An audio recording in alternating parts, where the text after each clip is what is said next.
centuries when most of these people went to many African countries. It was just trade that brought them in. And they found it a fertile land, and it was economically kept the same and behind times. So, I'm saying that we are 500 years behind. First of all, they sent the missionaries, and with any luck at all, somebody had hit him a blow of a knobkerry or something, and they could afford then to send in the army after him. But imperialism is it's a business. It's the business of acquiring money. It's not people don't take over other people's countries with the intentions of doing the inhabitants of those countries. Well, some of them do, because some of them were ordered by the League. Some of them were ordered to by the League of Nations to become mandatory countries, for instance. Yeah, well, but they are gentlemen, you're all talking at once. Surely no one believes that one country goes into another country to bring civilization to it, or to improve the souls of the people, or put Mother Hubbards on the women. That is not why they do it. And if you start with that supposition, the whole thing becomes so false and hypocritical that practically no use pursuing No, it isn't true. Let's get back to Tunji's argument. I maintain there are 3 degrees of bringing a new country to civilization. One is the way that the English have tried to do, sometimes successfully like in India, sometimes not quite so successfully. Next you get to a situation like the Congo, where the Belgians did not really tried to leave behind a decent civil service. They sheared out of the country, and they left behind, as your quotation says, Nathan, a razor, and we're suffering from these razor storms now. And there's a third category, those which have no intention of leaving behind a civil service, or people who can govern themselves, such as the Portuguese in Angola, or even possibly, later on we may hear the same thing in South Africa. I don't think the natives there are even being, the owners, shall I say, of the ground, are even being taught how to govern themselves, because the ruling clique or class does not intend that they shall ever own that country. So there are 3 distinct categories. Do you really believe that there are certain nations in this world that are sort of called upon by God to uplift weaker nations? I wouldn't go as far as that. But they're sometimes called upon to the League of Nations or the United Nations, and I agree they are. And sometimes they don't wait to hear the call from the United Nations. They go in there with gunboats and planes a little ahead of time. The Russians are exactly doing that now. They are the new imperialists, precisely. You have now a villain. You can see as an imperial villain. Yeah. You can see the Russian as the imperial villain. That's right. But this is a very recent event in history that Russia has become such an aggressive imperial power. Well, there were other powers just as aggressive years, 20 years, 10 years ago. That's right. But let us look at the new ones. Let me ask you this. Did you ever hear of Amritsar in India? Yeah. Did you ever hear of a man called Michael Dwyer? No. Well, Michael Dwyer was shot in the was he Irish? Caxton Hall. Was he Irish? I shouldn't be at all surprised, but he was a British general, and he under his orders, his soldiers in the year 1919 massacred 400 people at a place called Amritsar, which is in India.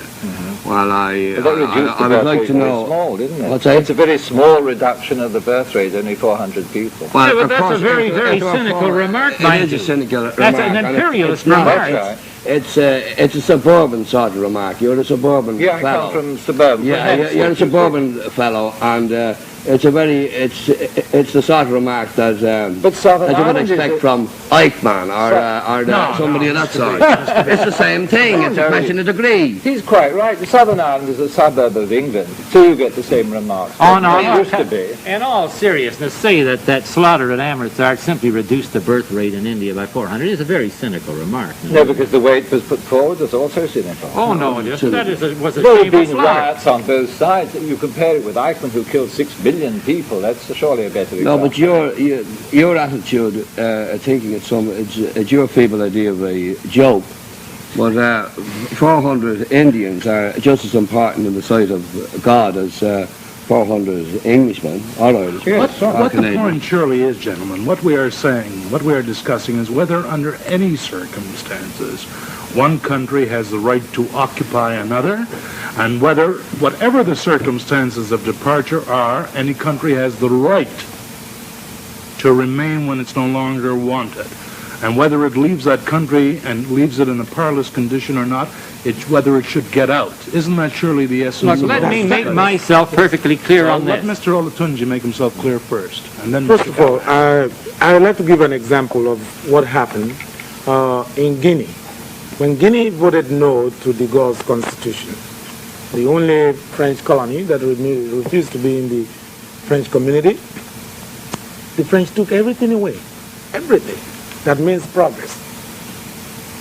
Now Guinea has to start from the scratch. Now, if I'm the leader, I have to appeal to somebody to help. And a hungry man is a gullible man. This is what is happening in most of these places.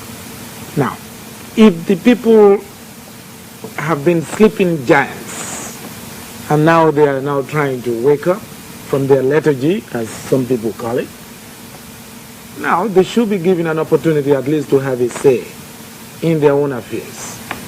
Well, I want to lay it down as a general principle that it's better to govern yourself badly and at least be governing yourself than to be well governed by someone who takes you in hand. Yes, we agree. Well, then if we agree on that, there's no further We argument. certainly agree, but the point I'm trying to make is that England may have been an imperial power for one reason or another, though in fact the wars that she undertook to acquire real estate were very small indeed in number. But she has given up about 600 million people, and virtually what is left is joined by a common band in the Commonwealth because people want it. But there has a new imperialist power has set up. I don't know whose friends they are, but the communists have taken over 200 or 300 million people and are taking the position that England had a long time ago in much worse circumstances, because you will never break away from communism. You can break away from the Commonwealth like South Africa, but you can't get away from the Soviet Union. I don't follow this. What does the introduction of communism do this? Why are you so New sensitive? imperialism. He wanted to introduce rheumatism. Yes, why are you so sensitive about England? I haven't said anything There are about many England. forms of imperialism. We don't have to... Some are just good and limit some are it- bad. we don't have to limit I this don't to think any England. imperialism is good. No, neither do I. Any form of it? No, I don't hold with any imperialism. I don't hold. I agree with Mr. Callahan that it's better for a country to govern itself badly even than be governed well by somebody else. But Like the Congo. the question doesn't arise. Well, in the case of the Congo, They're not governing the themselves. Belgians had a They most have- vile history in the Congo, which everybody from the time of they used to cut hands off people. What do you call it? if they didn't- Royal history? And they, Vile. they had a- Oh, yes. they had a dreadful history, so much so that I almost agree with the Belgians have acted so badly in the Congo that it almost leads one to agree with Verlaine, who said, although of course it's another form of racial prejudice, when he said that a Belgian when he's drunk thinks he's behaving like a beast, but he's only doing himself an injustice, he's only behaving like a Belgian.